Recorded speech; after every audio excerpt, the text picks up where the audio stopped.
اللهم صل على سيدنا محمد يا رب صل وسلم دائما أبدا على حبيبي.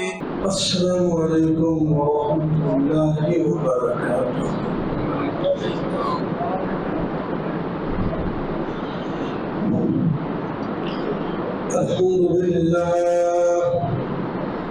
الحمد لله وكفى والصلاة والسلام على سيد الرسل وخاتم الأنبياء. أما بعد فأعوذ بالله من الشيطان الرجيم.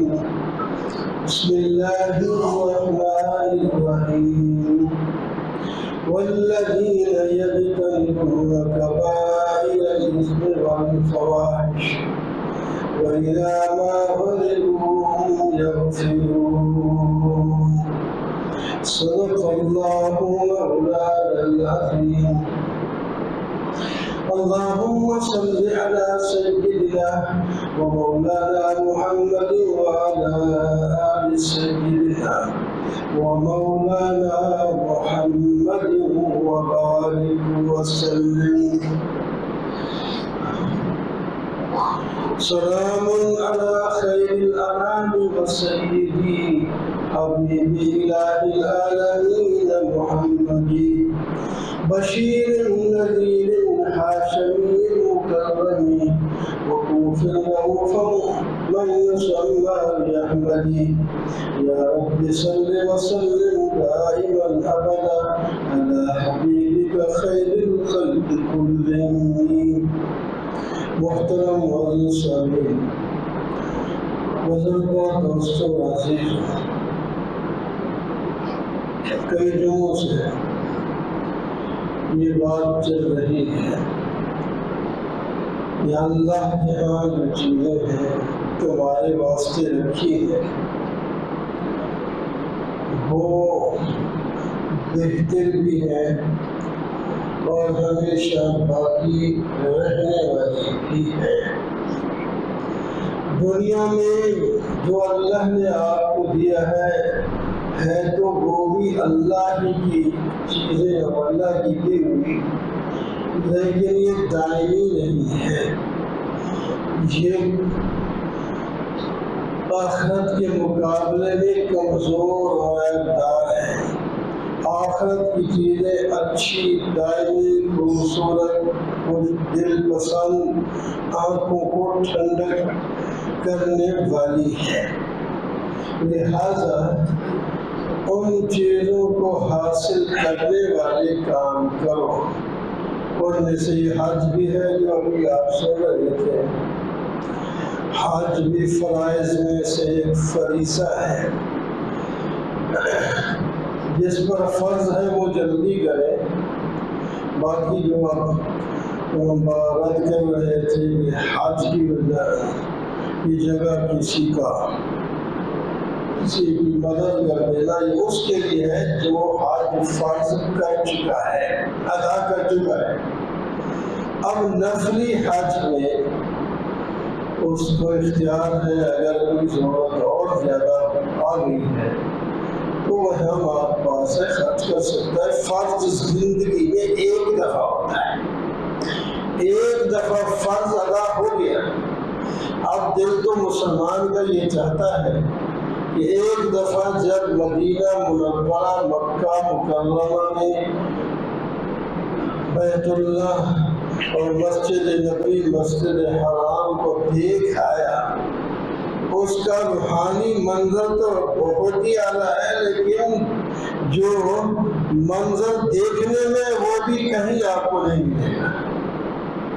ایسا منظر، ایسی خوبصورتی دنیا کے بڑے بڑے قیمتی محلات ہوں گے، لیکن جو یہ مسجد کی عمارتیں ہیں ایسی آپ کو خوشنما، خوبصورت، گرینے والی، پیاری اور کہیں نہیں ہے.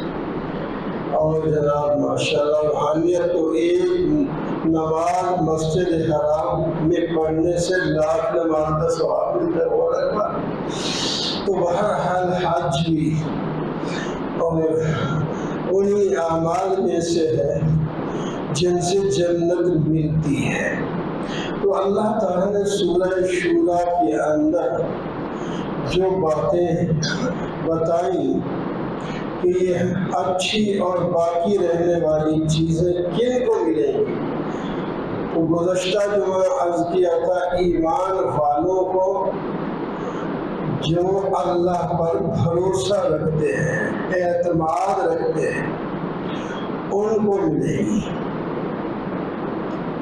اب تیسری صفت ان کی یہ ہے وَالَّذِينَ يَجْتَنِبُونَ كَبَائِرَ الْإِثْمِ وَالْفَوَاحِشَ، وہ گناہوں سے بچتے ہیں اور بے حیائیوں سے بھی بچتے ہیں۔ بے حیائی بھی گناہ ہے، دوسرے بھی گناہ ہیں، لیکن بے حیائی کو الگ ذکر کیا ہے اس واسطے کہ اس کی اہمیت، یہ ایک گناہ کئی گناہوں کو جنم لیتا ہے، یہ بے حیائی ایسا گناہ ہے، تو اس واسطے اس کو الگ ذکر فرمایا۔ گناہ اللہ کی نافرمانی گناہ ہوتا ہے، گناہ کوئی چھوٹا نہ سمجھا جائے، ہر گناہ بڑا سمجھا جائے۔ اللہ تعالیٰ کسی بھی گناہ پر خواہ ہم اس کو چھوٹا سمجھتے ہیں، ہمیشہ کے لیے جہنم میں ڈال دے تو عین عدل ہے، انصاف ہے۔ ہم اللہ کی نافرمانی کریں، ہم کون ہیں؟ گناہ اللہ کی نافرمانی کا نام ہے، اللہ نے جس سے روکا وہی کرتا ہے، پھر کچھ لیکن چھوٹا صغیرہ گناہ، وہ صغیرے سے کبیر ہے۔ آپ پہلے صغیر نہیں تھے، آپ بڑے ہو گئے، آپ کے بچے ہو گئے، سفید داڑھی ہو گئی، بڑا کنبا ہو گیا، تو چھوٹے رہے تھے۔ وہ چھوٹی چیز بڑی ہو جاتی ہے، چھوٹا گناہ بھی بڑا ہو جاتا ہے۔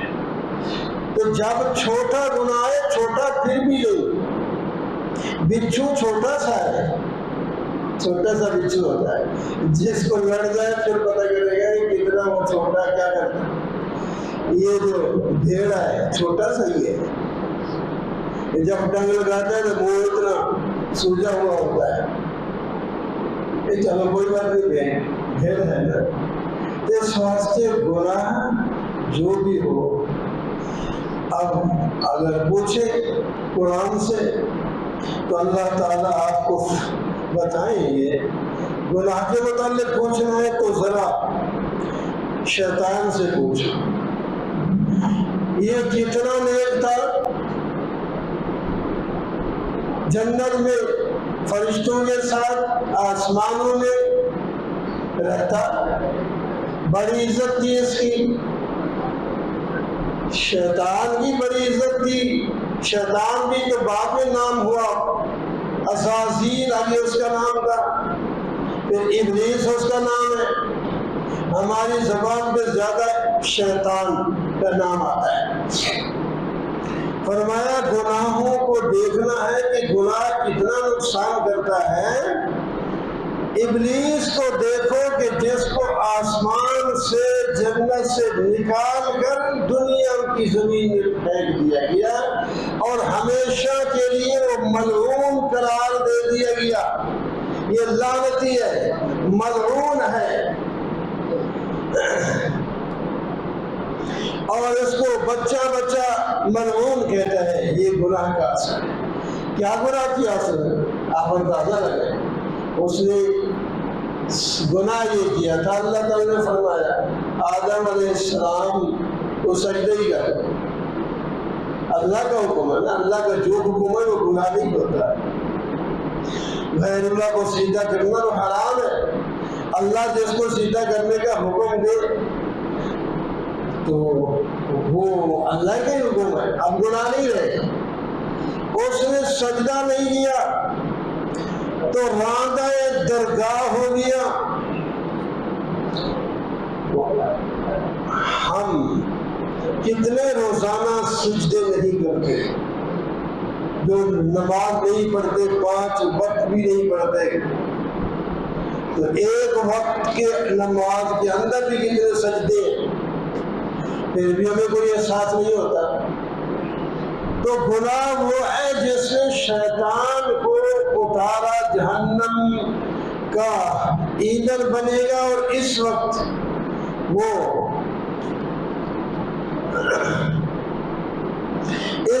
وہ دنیا میں اولاد آدم کو گمراہ کرنے کی کوشش میں لگا ہوا ہے۔ وہ ہمارا دوست نہیں، دوستی کے لباس میں آتا ہے۔ اگر گناہ کے بارے میں معلوم کرنا ہے تو قوم نوح سے پوچھو، جب انہوں نے نوح علیہ السلام کی بات نہیں مانی، 950 سال انہوں نے محنت کی، تو پھر گناہی کی وجہ سے ان سب کو تباہ کر دیا گیا۔ صرف انسانوں کو ہی نہیں، وہ کشتی میں جو بچے تھے، چڑھے تھے، سوار ہوئے تھے، وہ بچے، باقی ہر چیز کو تباہ کر دیا گیا۔ یہ کیوں؟ یہ گناہ کی وجہ سے۔ اسی طرح بہت سی قومیں، قوم عاد کو دیکھو، وہ کیا بات تھی جس کی وجہ سے قوم عاد پر اللہ تعالیٰ نے ہوا کو مسلط کیا، اور اتنی تیزی سے چلی، اس نے اٹھا کر دیواروں سے، درختوں سے زمین پر مارا، جب تک سارے مر نہیں گئے اس وقت تک رکی نہیں، وہ ساری قوم تباہ ہو گئی۔ 7 راتیں اور 8 دن ہوا برابر چلتی رہی اور قوم تباہ ہوتی رہی۔ جس دن سب ختم ہو گئے، اللہ نے حکم دیا رک جا۔ اچھا اب دیکھیں، وہ قوم جو کہتی تھی من اشد منا قوہ، ہم سے زیادہ قوت والا کون ہے، آج وہ کأنہم اعجاز نخل خاویہ، ان کی لاشیں زمین پر اس طرح پڑی ہے جس طرح لمبی لمبی کھجوروں کے کٹے ہوئے تنے پڑے۔ یہ کیوں؟ گناہ کی وجہ سے، گناہ کی وجہ۔ قوم سمود سے پوچھو، ان پر اللہ تعالیٰ نے فرشتے کو متعین کیا جس نے چیخ ماری، اور ایسی سخت چیخ تھی جس کی وجہ سے ان سب کے کلیجے پھٹے اور اونڈے منہ پڑے ہوئے مر گئے۔ یہ کیوں؟ گناہ کی وجہ سے، گناہ تھے۔ اس واسطے اللہ تعالیٰ فرماتے ہیں یہ ان کو ملے گا جو گناہوں سے بچتے ہیں۔ گناہ کا نام نہیں لیا، کون سا گناہ؟ ہر گناہ سے بچے۔ رب الاعلیٰ کہلوانے والا فرعون جو کہتا ہے ہذه الانہار تجری من تحتی، انسان اور جن تو الگ رہے، یہ سمندر بھی میرے حکم پہ چل رہے ہیں۔ اللہ تعالیٰ نے فرمایا اچھا تیرا وقت آ گیا۔ بڑی دیر تک موسیٰ علیہ السلام نے محنت کی، تجھے سمجھایا تو نہیں سمجھا، تو پھر تیری باری۔ وَإِذْ صَرَفْنَا بِكُمُ الْبَحْرَ فَأَنْجَيْنَاكُمْ وَأَغْرَقْنَا آلَ فِرْعَوْنَ وَأَنْتُمْ تَنظُرُونَ۔ اللہ تعالیٰ بنی اسرائیل سے کہتے ہیں تمہیں ذلیل کیا جا رہا تھا، مارا جا رہا تھا، پریشان کیا جا رہا تھا، ہم نے دریا کو پھاڑ کر تمہارے لیے راستے بنائے، اور دریا سے پار بغیر کشتی اور بغیر کسی جہاز اور اسباب ظاہریہ کے تم دریا کے پار چلے گئے، تمہیں دریا نے کچھ بھی نہیں کہا، سب کے سب پار چلے گئے۔ جیسے صحابہ کرام کی جماعت بھی ایک دفعہ جہاد کے لیے دریا کے کنارے میں پہنچی، اللہ اکبر، اب پوری فوج کو آگے دریا سے پار کون کرے؟ تو لیڈر نے کہا، جو ان کا نبی علیہ السلام نے صدر بنایا تھا، اس نے کہا جو خدا موسیٰ علیہ السلام کی قوم کے لیے راستے بنا سکتا ہے وہ قوم امت محمدیہ کے لیے بھی بنا سکتا ہے، چلو گھوڑے ڈال دو۔ اللہ کے نبی نہیں ساتھ،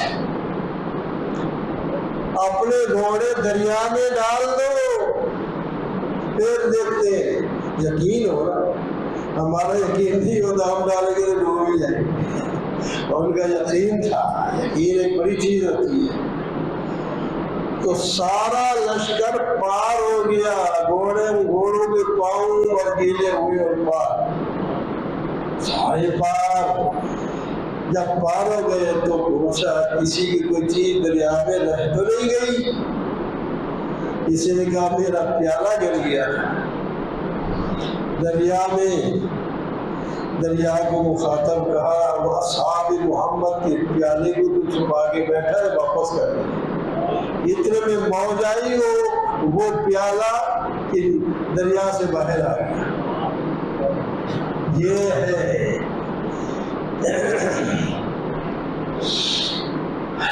دیکھیے اللہ، فرعون اسی دریا میں غرق ہو گیا، ہوش بھی ٹھکانے آ گیا، کہتا ہے آمنت برب ہارون و موسیٰ، میں ایمان لایا موسیٰ علیہ السلام اور ہارون کے رب پر، جیسا کہ بنی اسرائیل لائی ہے۔ تو آگے جواب آیا الآن وقد عصیت قبل وکنت من المفسدین، اب ایمان لائے جب پکڑے گئے ہو نا، پکڑے جانے سے پہلے ایمان لاتے، اب تو تمہاری توبہ کا دروازہ بند ہو چکا ہے۔ ہم اپنے قانون کے خلاف نہیں کرتے، اگرچہ ہمیں کوئی نہیں پوچھتا، ہم کریں بھی، لیکن ہم کریں تو پھر کسی سے کیا پوچھیں گے کہ تم کیوں کرتے ہو؟ ہم نے جو اصول بنائے اس کے مطابق ہم کام کرتے۔ اب تمہارا دروازہ توبہ کا بند ہو چکا ہے، اب تمہارا ایمان قبول نہیں ہوگا۔ فَالْيَوْمَ نُنَجِّيكَ بِبَدَنِكَ لِتَكُونَ لِمَنْ خَلْفَكَ آیَةً، ہاں تیری لاش کو ہم باہر کر دیں گے، اس واسطے نہیں کہ تیری کوئی نیکی ہے، اس واسطے کہ رہتی دنیا عبرت پکڑے کہ یہ وہ ہے جو کہتا تھا میں رب ہوں، اب اس کی ربوبیت کہاں گئی، عبرت کے لیے۔ تو اسی طرح بہت سی قوموں کے اللہ تعالیٰ نے قرآن پاک میں ذکر فرمائے ہیں کہ یہ تباہ ہوئی ہے۔ قوم لوط پر اللہ تعالیٰ نے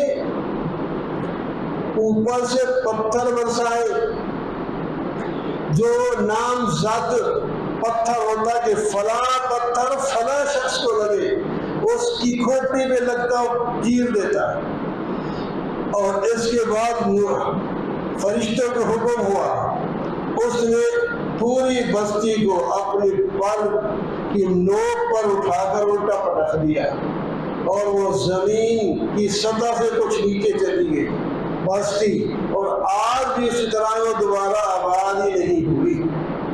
یہ کیوں؟ یہ گناہ کی وجہ سے۔ اس واسطے اللہ تعالیٰ فرما رہے ہیں وَالَّذِينَ يَجْتَنِبُونَ کبائر الاسم، جو بڑے گناہوں سے بچتی ہیں، ہم ان کو دیں گے۔ حضرت عبداللہ بن عمر رضی اللہ تعالیٰ عنہ بہرحال کوئی بھی کبیرہ گناہ ہو، نماز چھوڑنا بھی کبیرہ گناہ، یہ بھی یاد رکھیں۔ آپ صلی اللہ علیہ وسلم نے ان گناہوں کے نتائج بھی بتائے ہیں، اور جو ہم بھگت رہے اور ہمیں یا کوئی بتاتا ہی نہیں، یا ہم پوچھتے ہی نہیں، یا ہم سنتے ہی نہیں، یا ہم سناتے ہی نہیں، اور یا سنتے ہیں پتہ بھی ہوتا ہے عمل بھی نہیں کرتے، یہ کمزوریاں ہمارے اندر ہیں۔ گناہوں کی وجہ سے بارشیں بند ہو جاتی ہیں، گناہوں کی وجہ سے معیشت تنگ ہو جاتی ہے۔ کئی گناہوں کے نام لے کر آپ صلی اللہ علیہ وسلم نے فرمایا اس گناہ پر یہ ہوتا ہے، اس گناہ پر یہ نقصان ہوتا ہے، اس گناہ پر یہ نقصان ہوتا ہے۔ کہ کوئی گناہ نہیں، جھوٹ گناہ ہے، رشوت گناہ ہے، سود گناہ ہے، سود لینا دینا، چغلی گناہ ہے، تہمت گناہ ہے، سب گناہ۔ نماز نہ پڑھنا گناہ ہے، روزہ نہ رکھنا گناہ ہے، حج نہ کرنا گناہ ہے، نیکی فرائض نہ کرنا گناہ، اور جو نافرمانی ہے ان کو کرنا گناہ۔ تو فرمایا یہ اچھی چیزیں ان کو ملے گی جو گناہوں سے بچتے ہیں اور خصوصی طور پر بے حیائیوں سے دور ہوتے ہیں۔ اللہ تعالیٰ یہ چیزیں ان کو نصیب فرمائیں گے۔ اللہ تعالیٰ ہمیں گناہوں اور بے حیائیوں سے بچائے۔ وَأَقُولُ قَوْلِي هَذَا وَأَسْتَغْفِرُ اللَّهَ